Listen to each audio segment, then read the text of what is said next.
213औं भानु जयन्ती समारोहमा सम्पूर्णलाई हार्दिक स्वागत अभिनन्दन बधाई जनाउँदै अब हामी यहाँहरूप्रति छोटो मिठो कार्यक्रम पेश गर्ने कोसिसमा छौँ। पनि अब यहाँ गीत रचना गर्ने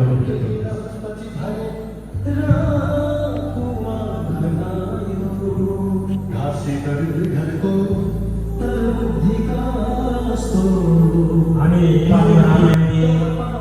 भाषा संस्कृतिको अलग जगाए, सबैलाई जातीय एकतामा बाँच्न सिकाए कुनै महान पुरुषको 213औं भानु जयन्ती, जसले केवल 54 वर्षको मात्र बाँचेर पनि धेरै कार्य गरिरहे हामी कार्यक्रमको अघिल्लो चरणमा गइरहेछौँ। विद्यार्थीहरू सँगसँगै कार्यक्रम यहाँहरू सबैलाई एकमुष्टमा स्वागत जनाउँदै संक्षिप्त रूपमा दुईटै कुरो मात्रै म यहाँ राख्न प्रस्तुत भइरहेको छु। प्रथम, विश्वभरि छरिएर बसेका नेपाली भाषीहरूका लागि र फर्स्ट ल्याङ्ग्वेजका भाषीहरू यहाँ हामी छौँ। हामी नेपाली यहाँ अध्ययन गर्छौँ। नमस्कार सबैमा। आदिकवि भानुभक्त आचार्यको 213औं जन्म जयन्तीको शुभ उपलक्ष्यमा हामी सेन्ट रोबर्ट्स विद्यालयका 5औं श्रेणीदेखि 12औं श्रेणीसम्मका विद्यार्थीहरू रामायणको 30 श्लोकहरू पठन गर्न लागिरहेछौँ। पहिलो श्लोक श्री बालकाण्डबाट।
धन्य भयो।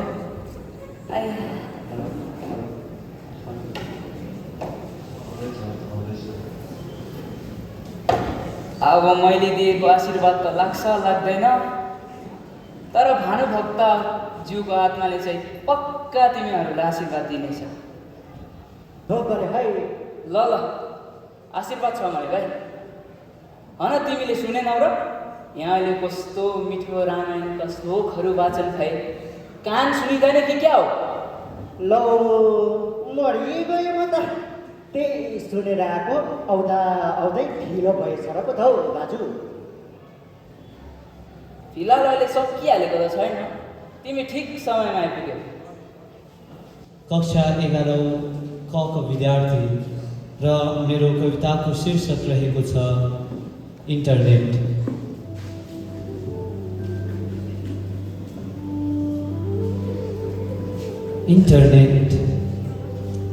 इन्टरनेट चलाउन सिके जब मैले पहिलोपल्ट, लोभ्यायो यसले मलाई अति नै, लोभ्यायो यसले मलाई अति धेरै नै। साँझ र बिहान यसैमा बसे, ठेगाना भएन मलाई आफ्नो नै। अति नै बिताइछु मैले साँझ र बिहानै, ठेगाना भएन मलाई आफ्नो नै। मरी चाहिँ नाल न भने भाइ, अब यस्तै फेरि एउटा मिठो कविता सुन्नुपर्छ। ल कवि नै थपडी मारेको। लु बोलाउनुहोस् न त छिट्टो। अब फेरि एउटा स्वरचित कविता सुनाउन आइरहेछन् 11औं श्रेणी कला विभागका कवि गौरव लिम्बू। पैसा रुपियाँको सम्बन्धले नै मोल पाउँछ, पैसा रुपियाँको सम्बन्धले नै मोल पाउँछ। मिथ्या लाग्छ, असत्य लाग्छ, खै किन पैसाको श्रृङ्गारले सजाउँछ जीवनको बाटो, पैसाको श्रृङ्गारले त्याग्नै पर्छ सबै कुरा जीवनमा, तरै पनि त्याग्न पर्छ सबै कुरा जीवनमा। कविता हो यो स्वयं हाम्रो आधा कवि भानुभक्त आचार्यज्यूले लेख्नु भएको। गाउँमा पनि उहाँले आउनुहुन्छ। के कुरा गरेको हाम्रो मने भाइले पनि। भरजन्म घाँसतिर मन दिधन कमायो, नाम केही रहोस् पछि भने राको खनायो। घाँसी दरिद्र घरको तर बुद्धि कस्तो, म भानुभक्त धनी भई कन आज यस्तो। मेरा नानक सा तल पाटिके छन्, जे दगरा चिजहरू छन् घरभित्र नै छन्। यस घाँसीले कसरी आज दिएछ धिक्कार हो मकन बस्नु नराखी कीर्ति।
धरती मेरो लक्ष्य होइन, धरती मेरो लक्ष्य होइन। आकाश ताप्छै भोकाएका मनहरू। कस्तो भोको रोग हो यो, कस्तो भोको रोग हो यो। अतृप्त छन् खोताल्न संसारलाई। कहिले नमेटिने यो भोक, कहिले नमेटिने यो भोक, जसले संसारलाई आधुनिक बनायो। कहिले तृप्त नहुने यो भोक, जसले संसारलाई मसिन बनायो। कहिले नमेटिने यो भोक, जसले संसारलाई आधुनिक बनायो। कहिले तृप्त नहुने यो भोक, जसले संसारलाई मसिन बनायो। सबै थोक भएर पनि, सबै थोक भएर पनि यो भोकले मानिसलाई गरिब बनायो। कविता चाहिँ आफै लेखेको हो कि भानुभक्त आचार्यले हौ दाजु? आफैले लेखेको नि हौ। पत्याउने हो कि क्या हो हाम्रा प्रतिभाहरूलाई। तर एकछिन न, अब एउटा गीत सुन्नुपर्छ। गीत चाहिँ कसले गाउँछ? हाम्रै यो सेन्ट रोबर्ट्स स्कुलको छात्रले। र यसैसँग हामी स्वागत गरौँ सिद्धार्थ राई 5औं श्रेणीबाट।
नृत्य लिएर आइरहेछन्।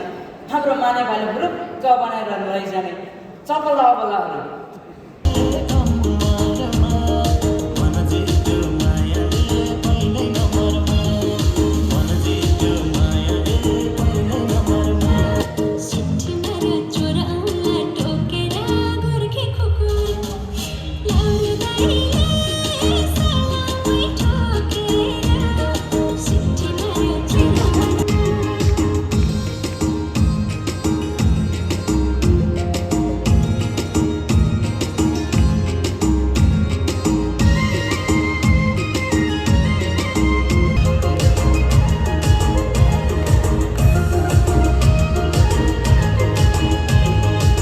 Hats off to you. Let's give them a round of applause. This event, after 7 years, completion of 7 years, this is 8th year running, my tenure in this institution, so we thought of doing it, so we did it, and the first, it was a blast. So congratulations to once again to all the academic members. Only thing I always say, whether you take part in any curricular activities, whether it's football, whether it's on the stage or anywhere, if these items, if these avenues are making you a good human being, that's a great achievement for all of us. And that's the object of, giving you this avenue. And congratulations to all of you, my dear boys. You presented a great items and great program, and also you showed your talent. So congratulations and thank you. Very fact, the very motto of our school is Admire Anantasu. We are born for higher things.